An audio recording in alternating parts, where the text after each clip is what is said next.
Have no one for the privilege of the floor. Anybody from public media? Guess not. So we'll start with the minutes from the last meeting. Everybody's had a chance to review them, read them. If there's any additions or corrections, entertain a motion to change them. If not, how about a motion to accept them? I'll make a second. All those in favor, say aye. Aye. Minutes approved. Treasurer's report. Oh, that would be me. Honorable Paul. Well, there wasn't anything really notable or out of line in this month's report. You'll notice the biggest transactions where the grant income is coming in and going out of to our awardees, I should say. All the balance report looks good. I was going to talk about the Prenzio's kitchen, but I believe there's something in the works to satisfy that with, I think they're trying to get out of the entire loan. Would that be an accurate? Yeah, they're gonna be making so that's what came in the mail today, instead of yesterday. More than the 90 days arrears, they're going to take down the principal dramatically. So that's good news. And they want, if it wanted to happen, pay it off out next month. They just want to kind of get off when they keep forgetting their meeting digital. Oh, that's good news, then. and other than that, it was pretty much as expected month for expenditures and revenue. Does anybody have any questions? Not, how about a motion to accept the treasurer's report? So moved. Second. All those in favor, signify by saying aye. Aye. Motion carries. Committee reports. Where's our esteemed Jay this morning? Oh, I'm sorry. I'd be willing to guess he's looking for a turkey. Oh, really? Right, today's turkey season, isn't it? Yeah, hoping the day of turkey. All right, I'm sorry, Tell you. It's Jay. which really kind of falls under council reports, but I jumped ahead. We can come back to you. I think he just walked in. So Oh, okay, all right. So we really had no committees reporting. nothing So for me. let's go to-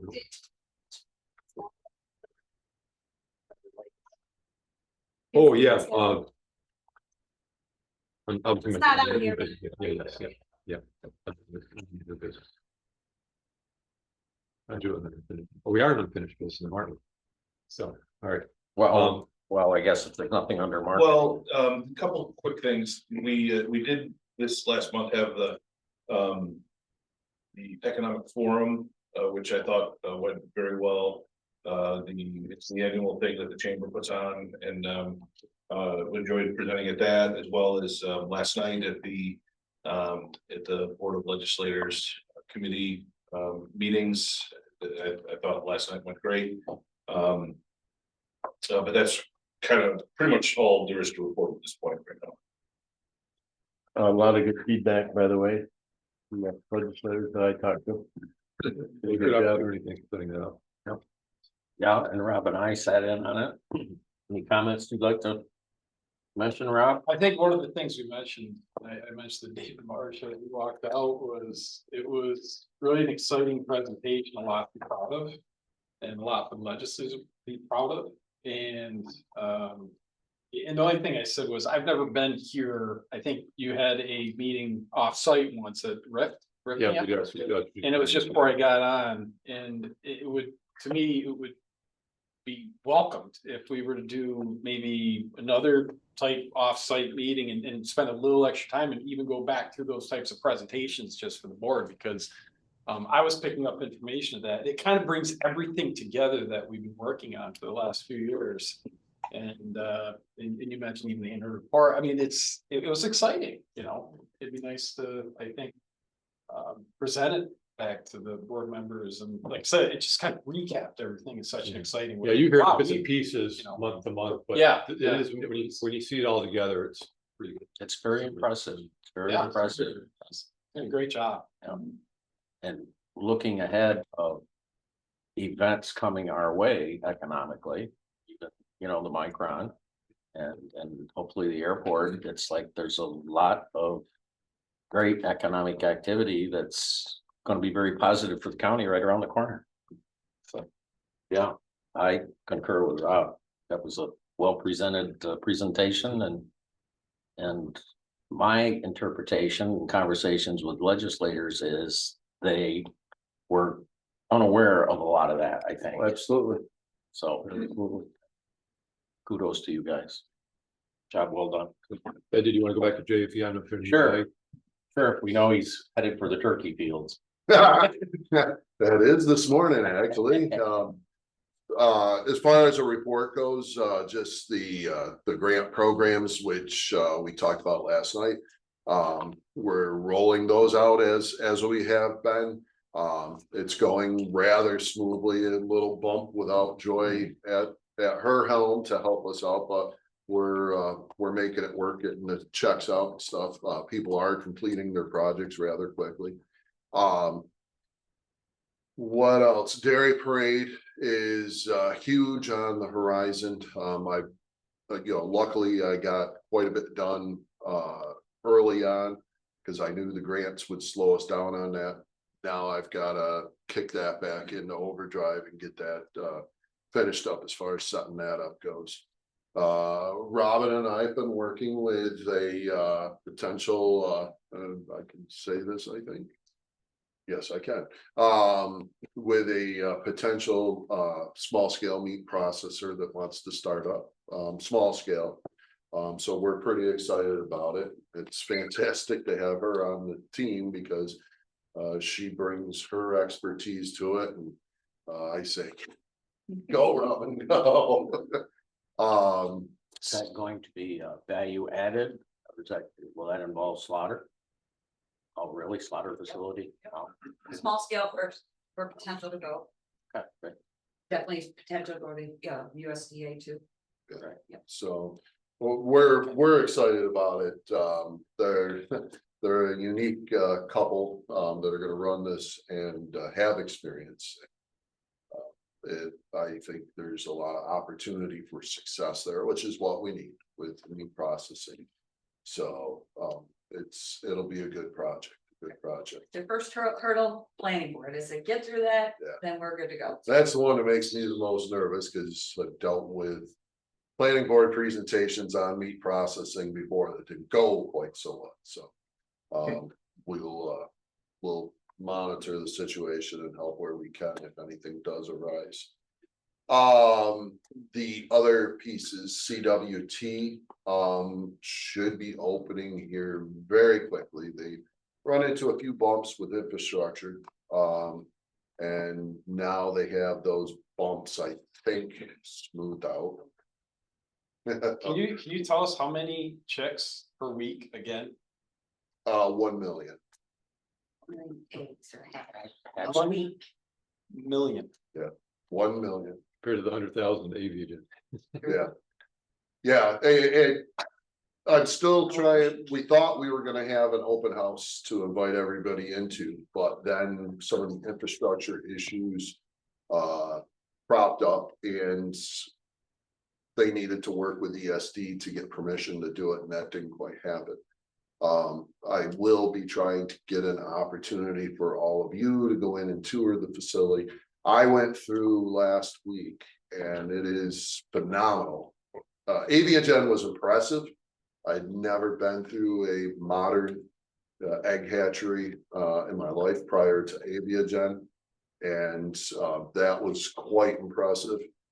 This is 10 times what Aviagen is. Just to see the air control systems, the humidity control systems, the computer systems that are in this. I mean, we're talking ultra high tech, modern science.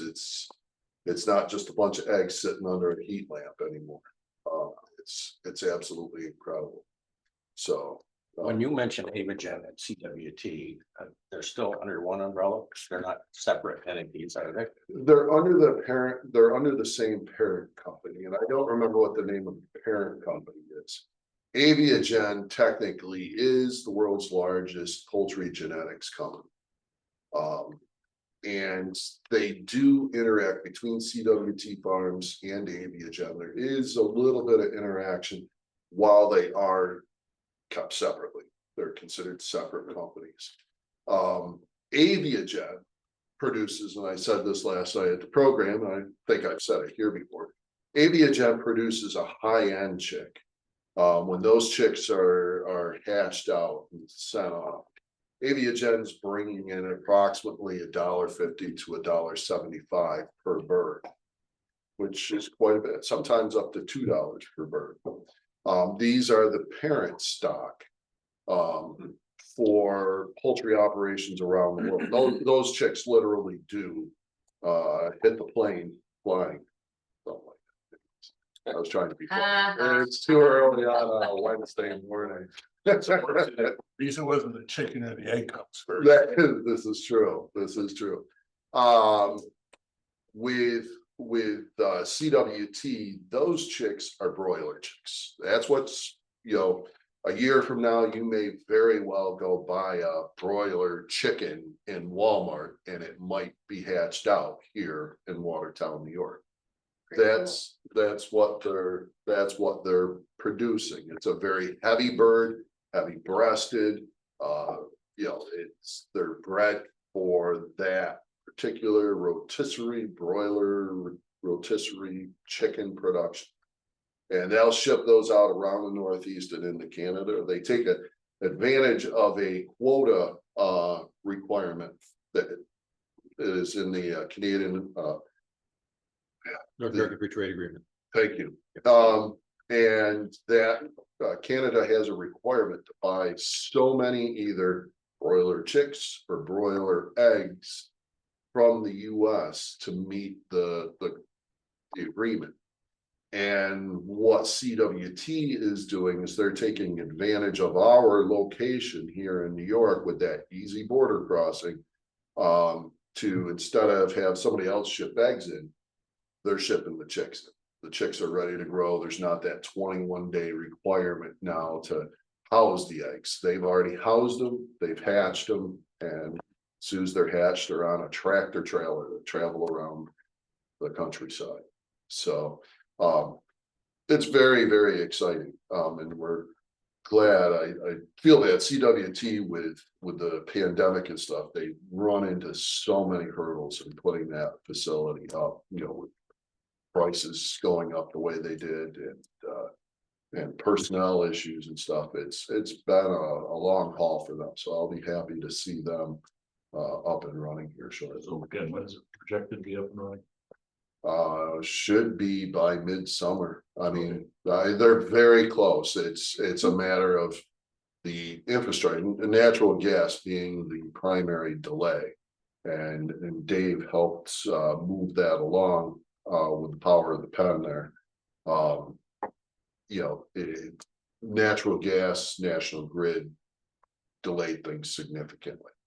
And we finally had to step in and start to prod to move things along. They've got eggs coming in June, right? Isn't that June 1st when we got the eggs? Yeah. Yeah. So, and you have to have the natural gas in order to keep those birdies warm. How many employees are gonna have? Whoop.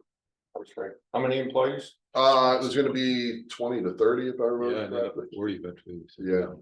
So it'll be a good workforce and actually sexing the chicks now is a high-end job. They pay quite a bit of money to the people that sit there and whoop, okay, boy, girl. Do they have to say we? Yeah. It's a technical term. That's for the high pay So number. this is good. I don't want to get this thrown back at me, but the eggs are shipped. I would in never from- do that to you, Paul. I was gonna say, where do the eggs come from? But you were gonna say the chicken. Where are they shipped in from? Where are they laid, fertilized and shipped here? And how do they know the eggs are all fertilized when they get to the? Across the road. Large, yes. They have- Fine, I had it coming. They have laying operations in Arkansas, Georgia, South Carolina, North Carolina. So 1 million eggs are gonna be shipped in a week. Yep. And again, when you think about economic development, now think about all those tractor trailers that are gonna be traveling in and out of here with a million. Breakage rate is on that. Oh, Yeah, they're pretty good. I mean, they Too know. bad, you'd be surprised. Yeah. Not, hearing somewhere else, A lot of folks. the fertilization rate is. the breakage rate is worse from Price Chopper to my house. I just have a different topic, but about. Sure, let me, because Okay. John, did you have a question? No, I was gonna say the same thing. How many employees? Okay, David, okay. Quick question though, how many birds can they put in a trailer going across? Like every tractor trailer going out of here, the million a week that they're gonna hatch out, how many can they get in a trailer for transport? Don't quote me on this, but I think 70,000. 7, okay, Yeah. so 10 loads, Yeah. well, They have to be climate controlled too, don't. Oh, yeah, absolutely. Yeah, it'd be like, with like 3-day shipping time, because they're putting these little crates with like a little disc for food to keep them out fed Yeah, during the trip. So lately on the news, there's been a lot about avian flu again. Yeah. Is that a worry for their operation? Yeah, not as much for them, although it is a little bit of a concern.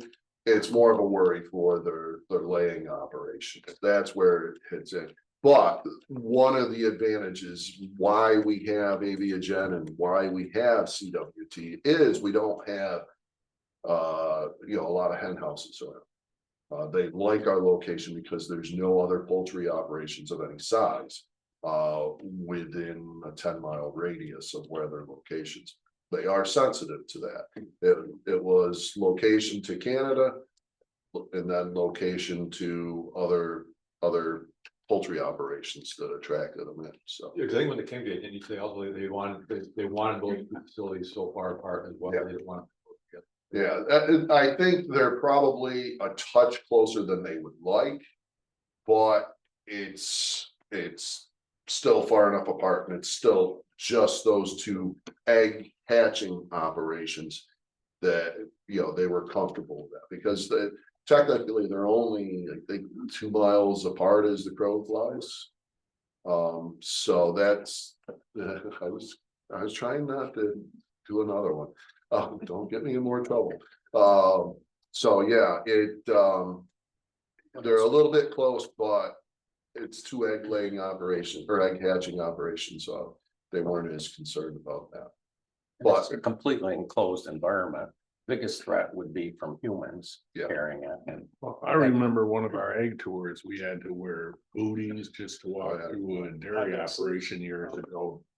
So I didn't know if you talked about getting us a tour, once they're operating, if they'll even let people in.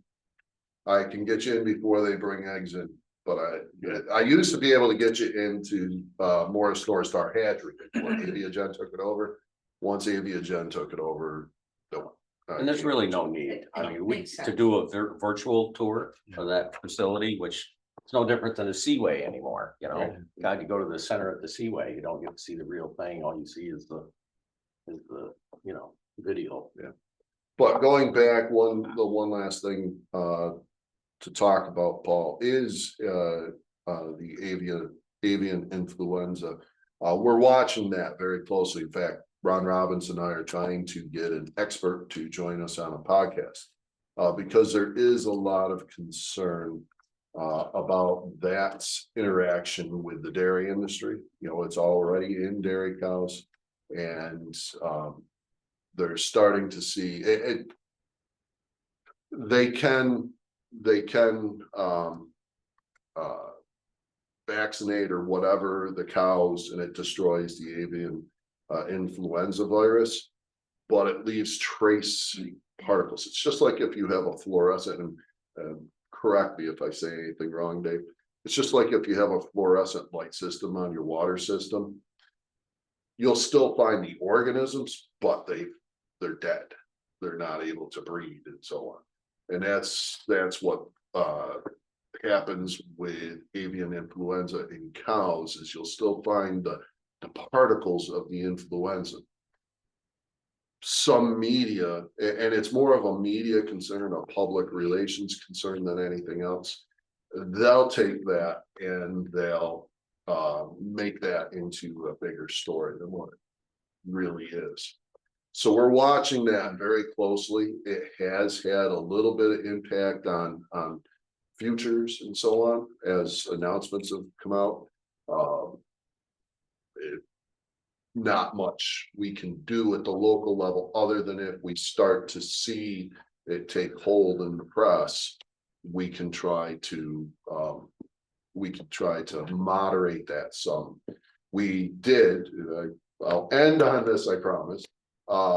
We did have a reporter want to do a story on manure storage and manure spreading.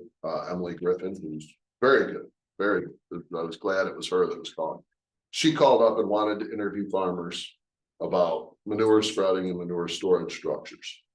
And I was very happy she called me and wanted to set the story up.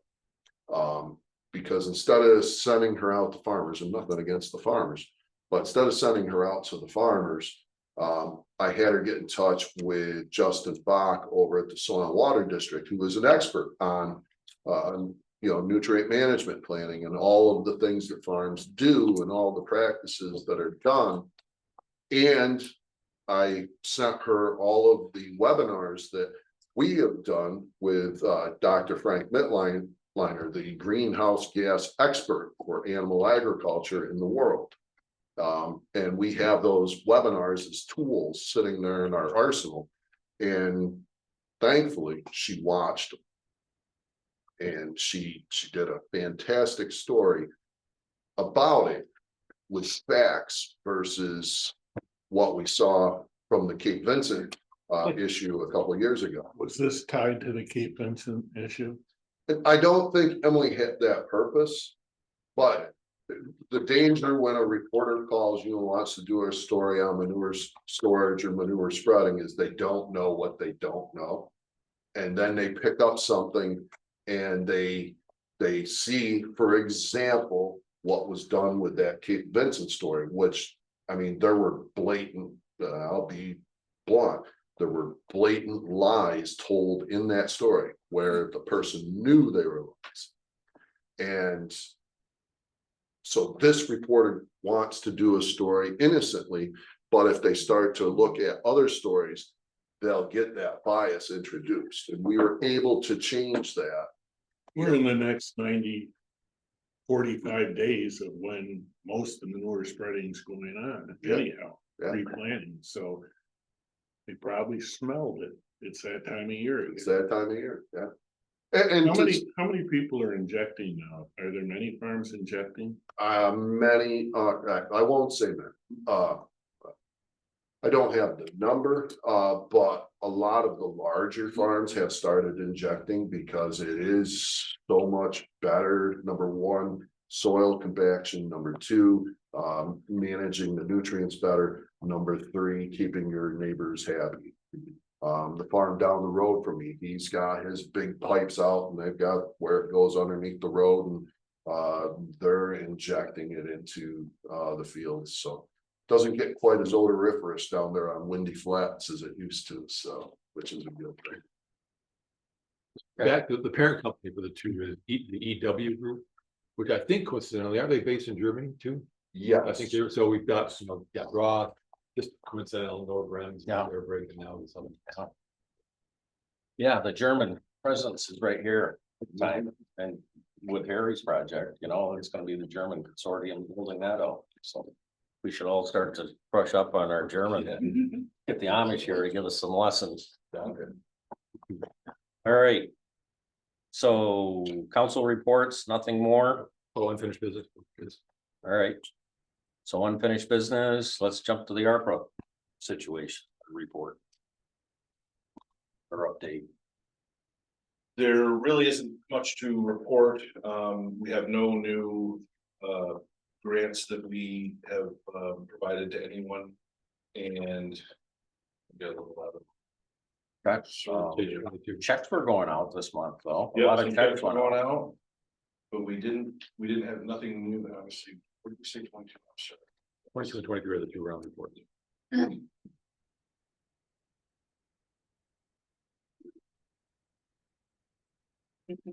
So a couple of things that we did that I think, are important, and we're gonna talk about this a little bit in the meeting last night.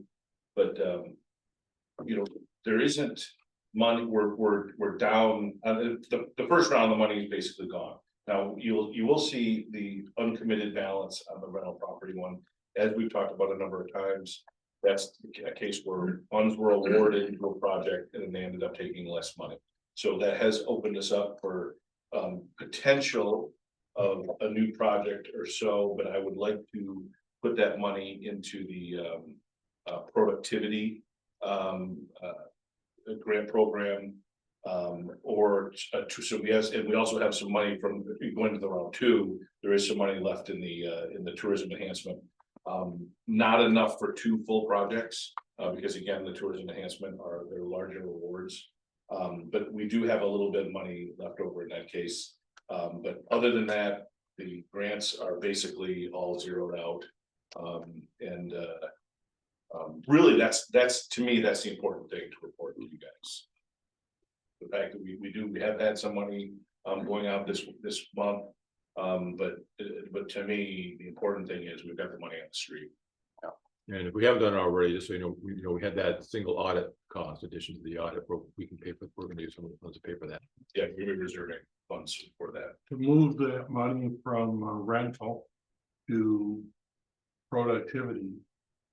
Does that need the county's approval? Because didn't we lay out how? Well, the county was fine. I mean, I've always talked about that. We can move between categories. As appropriate. You looking for a motion to move it? Because I know what I have. Why don't we do that, if that's okay? That would be good. That would be good, really, I think what we need is for the round one money, to be allowed to be used during the round two, program. Dave, do you think that would be? I don't think that's good deal on that. I think we just need to move categories. Just category, Yeah, category. We're blending them together. Okay. I would move that, I would move to reallocate the unexpended rental program monies to the productivity program. I'll second. Second, any more discussion? Everybody in favor, say aye. Aye. Motion carried. Greg. Just one more thing on our unfinished business. We did have our personnel employee handbook redrafted, a pretty thorough review of that. We just, with the search and everything, didn't have time for the personnel committee to meet, so we need to get them together to review that. Most of this use, and the updates are marked, but it's mostly something maybe more time than quite a while. So I think on the committee here, I don't know if I talk about data, we can do some by email later, but Rob, Ed, and Dave are personnel. You want to try to get a date now, or you want to wait to that email? We still got to get Coy, Kent, and Lisa are also on that. Or we just do a doodle poll later. Kent's the chairman, so Yeah, we can handle that. Yep. Acceptance in the next board meeting. Yeah. All right. Yeah, sounds good. Okay. Nothing more on the ARPA funds? No. Although just a comment, looking at the report, there's still a lot of fund balance there, but the thing to remember is it's all spent. So it just hasn't been dispersed. All right, council. Fair speech. Dustin, anything you'd like to? Hey, good morning. Nothing to add. Thanks, and good morning, everybody. Morning, Justin. Morning. All right, new business. Is there any new business? Yeah, we need to move, we've held on the last meeting, I guess, because Dave wanted us to, if we need to pay the fee, we coordinated the change in trustees for the majority report. It doesn't matter when we do it. So it's a $100 fee. So The only thing under new business is the resolution. Then. Yeah. All right. Which is just an authorizing. so so Dave and Mark will be the trustees. I'll move the resolution. Second. Any discussion? Not all those in favor say aye. Aye. Resolution carries. Any other business we need to address? Not, We'll entertain a motion for adjournment. So move. Second, Yeah. all those in favor say aye. Aye. Stand adjourned. Just give me a Oh, call. I know you got it all. Yeah. I'll see everybody later. Take care. Thank you, Greg. Thank you. Drive safe. No, right now it's pretty easy. It's just getting word out. Give volunteers yet. That I haven't worried about as much as just getting the entries. It's the big thing. Yeah. That's yeah. They're coming in. I don't need Here in a minute. And I was looking at mine this morning, and you touch on it, and my fingers, drag it across, and I drag it. As soon as I drag it, boom, it's gone, disappeared, deleted. No.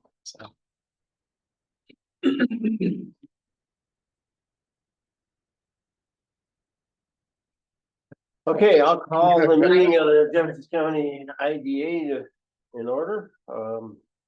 We've already done the pledge. Nobody here for the close of the floor.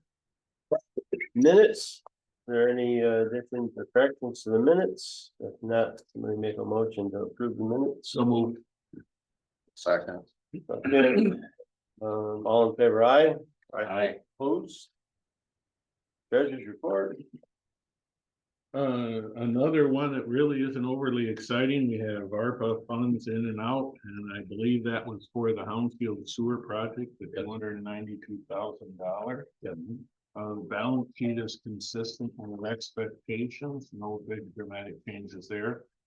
And I'm gonna be honest with you, I tried to call Lyle yesterday. I didn't get through. Was he out? He's on vacation. Well, then it's He's in you. Myrtle Beach. He's waiting out. So a couple things. I was looking at the cash receipts journal last month. We reported about Colleen's cherry tree. And there was looks like we had a cash receipt. Are they now current or? They are current. They are, yeah, the Okay. check, yep. Okay, so that's good. Wait a minute, Yeah, what? cherry tree is paid? It's current. It's a current thing. They're current. Current. I reported because they were significantly in arrears. We were last time. very concerned about it right now. So, because there was a report I normally get that wasn't in this package, I don't know that, I know you sent them out, Robin. I know Joy did the financials, so, yeah. There was none showing whether they're current No, or yeah. behind, No, so that's good news. And just one other question, there was a check from the Sackett Harbor group upward. Did, Well, that's probably the closing costs and loan. What it was is that we thought we'd get the application fee, and then we went back. And we did get it way back when, so we had to write a check reimbursement for that. Is that what you're talking check about? to them, sorry. okay, no, it's in the cash receipts journal. And I didn't, is that the name that we did the loan Oh, under? that's the Sackett Harbor Group of the 150. No, the loan was SHPP. Well, I was just confused. I mean, it's money coming in, so it's always good. But I guess that's it. I'll have to talk to, we'll get it figured out for next one. Yeah, he has. But those are, Yeah, I don't think our check to them is in the Oh, report. right here, It'll yeah. be a next one. it's just one that jumped out at me that I didn't think what that was, and it was a different name that we did the loan under, so I was just wondering what. He just made a payment out of the other. Okay, I guess that's all the report unless somebody else has a question. I don't have a question, I have a comment. I mean, this organization operates by, if you go to, page one of the financials, you gotta look at pilot and sales leak back fees. And we gotta keep our eye on the ball here because if we are That's bringing where money in. I gotta go back to Lyle's annual budget time. He says that's where he balances out income and expenses. I understand. I'm just looking at, long term. Short term, long term, we just gotta keep our eye on the ball here. Well, let me ask a what if question. With the development project at the airport potentially going through the bonding. what would be the potential? The bond doesn't change anything in that case, it's just. we just Well, I did mean, that our down fee payment. But is- that'd is part- be, that's gonna be, I think, $325,000, something like, it's over $300,000 fee we'll be getting on that. Hopefully that'll be in this year's budget. Yes, yep. We didn't come close to meeting it last I year, there's understand. no expectation. But this is an ongoing thing, so we just have to keep our eye on the ball where, because it's. Well, and that, you know, the board, the county legislators may have to fulfill some shortfalls, which, you know, we better make sure we're on solid ground should that have to happen. Which Yeah, last they night's want- presentation goes a long way, I think. Yeah, we want to look at asking for an increase in the budget. Modest. but- You know, we are, you know, as we do these pilot agreements. I mean, if any of these solars come forward, the more I'm hearing, the more they're more likely not to even go through an agency like ours. We've had no contact from any of them long term, have we? No, I've got one discussion I can brief you on later. Yeah, so.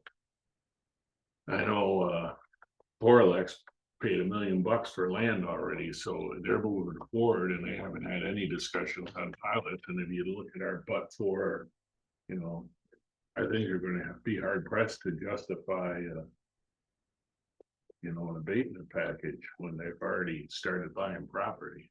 I'm not, yeah, I'm sure it doesn't, if the purchase of the property necessarily negates the but it's the beginning of the construction that does so. We've had companies, we've had them do the site work and it's still at that point, still back out of the project. So.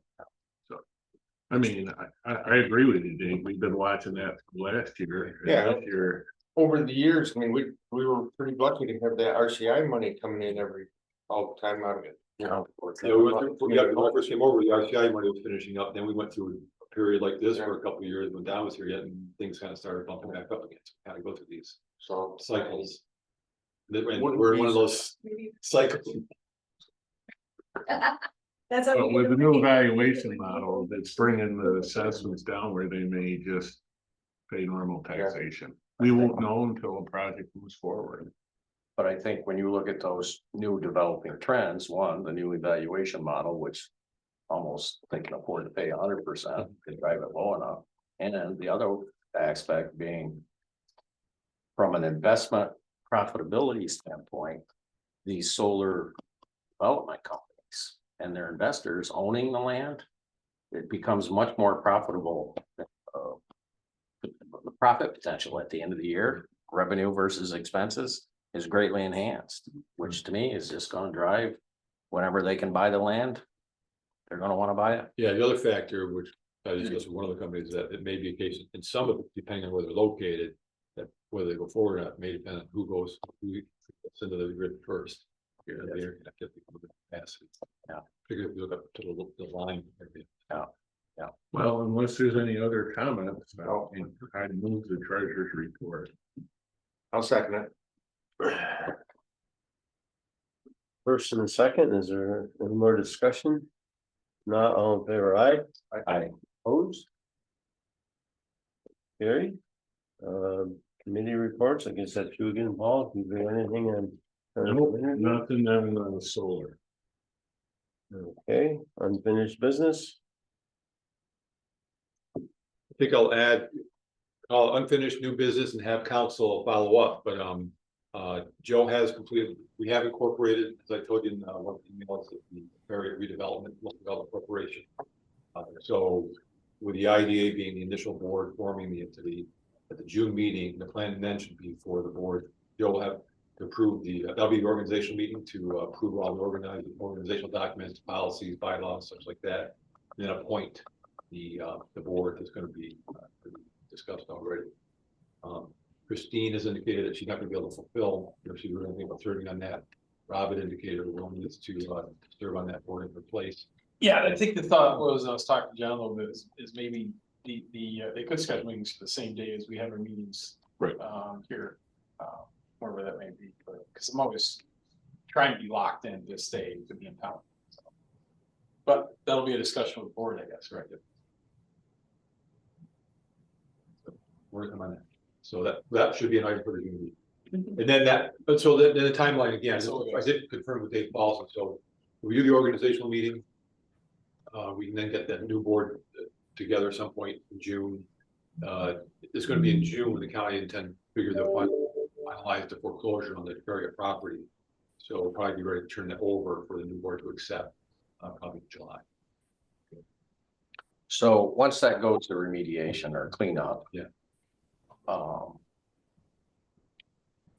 Is it predictable that the pool of money that they're allocating is gonna cover it? To the point, I mean, the county isn't going to have to participate financially, right? Remember the numbers, I think I rounded up on what I said here, but it's actually the grant was about $8.5 million.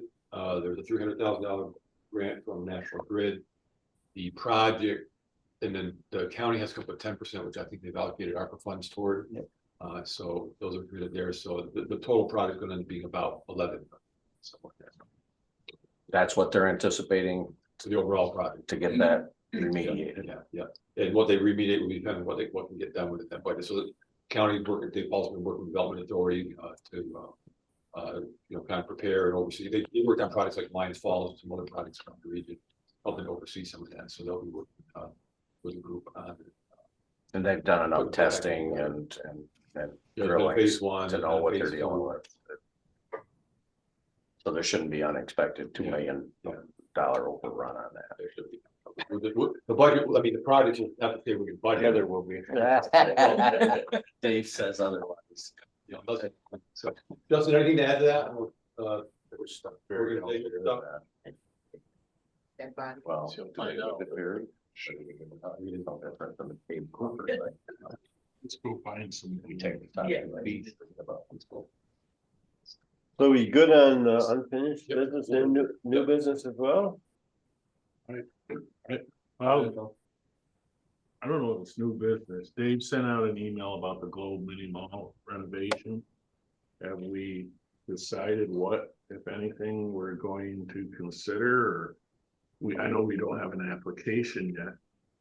As I read the UTEP, that would be a deviation in any case, right?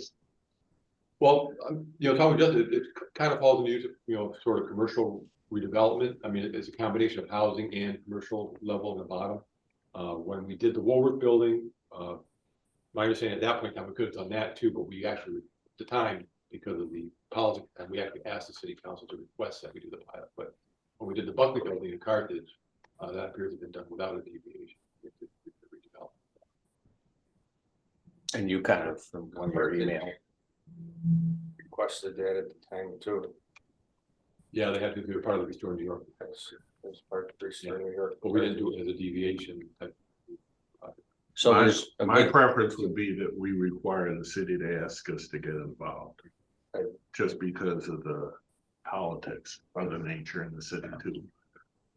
but it we're- appears it'd be highly likely that it would fall under our standard UTEP. Yeah, Justin? The Gold Mall?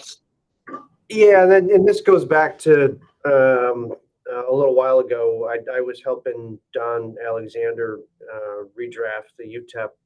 It might have been as much as 10 years ago, but the primary thrust was to add the renewable energy class of projects that we've been utilizing for solar over the years. But as we classified the other kinds of projects, we mirrored the general municipal law and made a reference to commercial projects, which statewide, where IDAs are doing affordable housing or even market rate, those are commercial projects, as long as it's for rent. And the bright line is for sale housing, where units are being sold as condos or standalone. IDAs generally don't get into that practice because there's no commercial activity going on with a owner occupied unit. But if they're paying rent to a landlord, that's commercial. That being said, you have a commercial class of projects in your UTEP that encapsulates housing. So technically you don't need to deviate. I know it's been a historic practice and kind of your philosophy to not pursue housing unless really requested to do so at the base or otherwise. And Dave mentioned the Woolworth Building in Carthage. But you technically don't have to deviate. You can undertake a housing project that's pure apartments or a mixed use without going through a deviation. But if you want to stick with the spirit of your ongoing kind of practice and philosophy, you can ask for an endorsement or a request from a municipality to support your undertaking. So if the city's facilitating or supporting the developer's request for a pilot, it can't hurt to get a request letter or an endorsement from the city administration.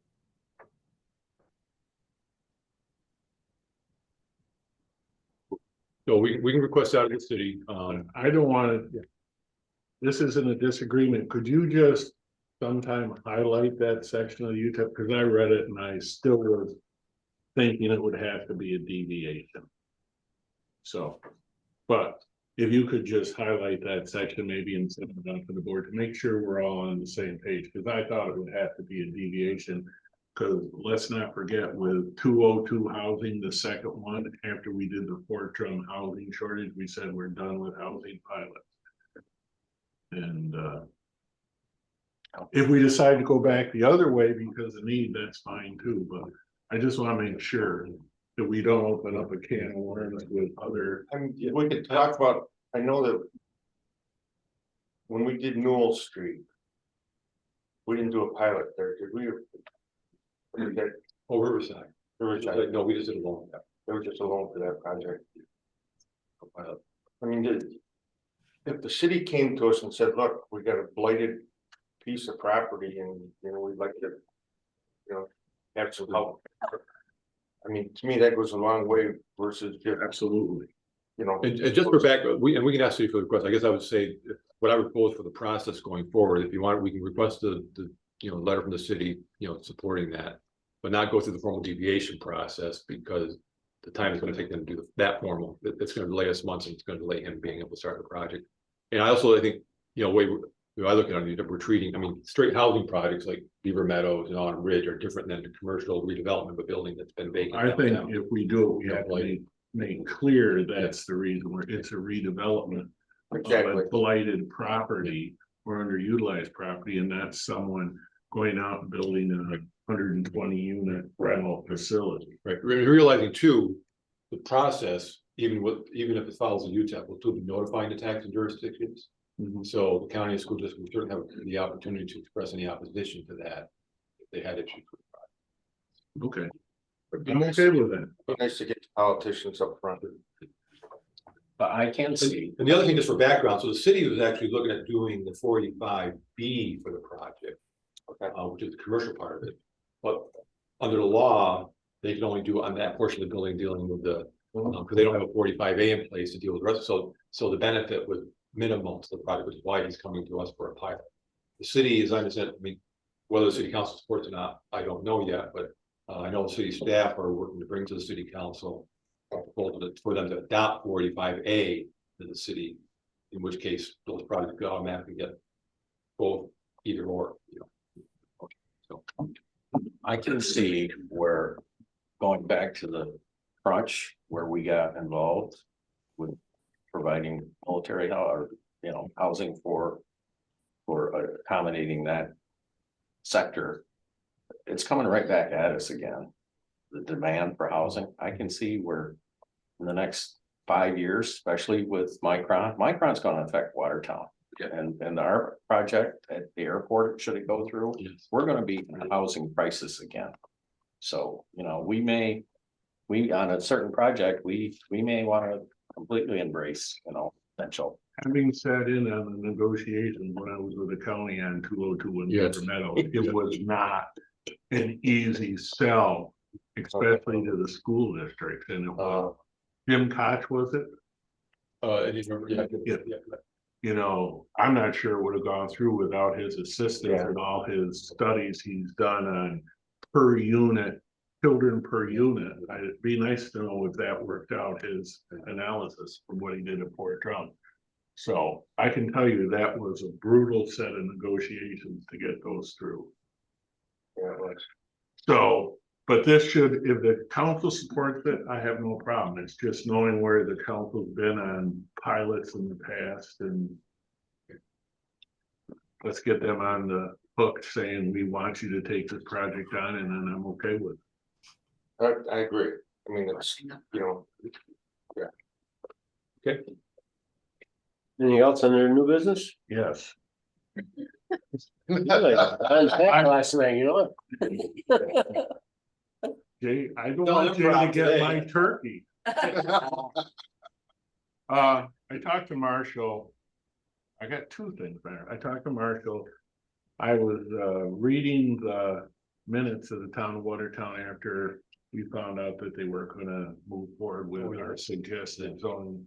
And I noticed that on the Lawler Lawman project in the park, they had submitted to get a permit renewal and they were expanding their building by 20 feet on the back. And I see in the April 1st minutes of the town planning board, they made a contingent upon their approval contingent, which is nice, on bringing the plans back for us to review our statutory review because of the restrictions and Mike said he'd submit those plans, so those should be coming forward for our review. And the other thing is, we probably should go into executive session to talk about the possible acquisition of real property. At some point in time, whenever the board wants it, now is not the appropriate time. I think it'd be a good idea to do an update. We can do a quick update. I move we go into executive session to discuss the possible acquisition of real property. And any staff and legal staff can. Is there a second? Second. Second. All in favor, aye? Acquisition or disposition of both? Acquisition or disposition. And We're gonna skip the resolution.